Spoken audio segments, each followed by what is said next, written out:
श्रीलंकेमध्ये अजून एक इश्यू आहे, जर तुमच्याकडे आयफोनचं चार्जर असेल राऊंडचं तर ते इथे बिलकुल नाही चालत, कारण यांचे जे स्विच आहे हे सगळे स्क्वेअर आहे.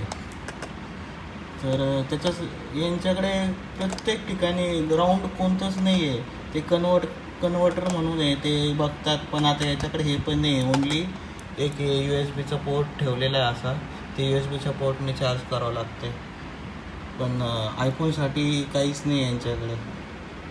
तुम्ही कुठे पण गेलात तर राऊंड कोणीच नाही यूज करत इथे सगळे स्क्वेअरच यूज करतात. हा फार मोठा इश्यू आहे. जसं दुबईला पण सेमच आहे. दुबई नंतर श्रीलंका सेम स्क्वेअरचेच यूज करतात, राऊंडचं कोणी यूज नाही करत. फक्त आपल्या इंडियामध्येच हे असले जे आहे हे राऊंड नेकचं यूज होतो मोस्टली करून.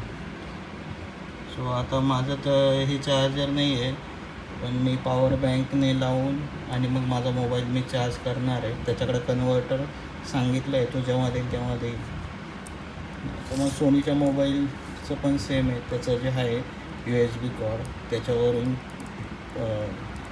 करता येईल मला. त्याची जी कॉर्ड आहे ती कॉर्डने मी पॉवर बँकला लावून असं करेल मी.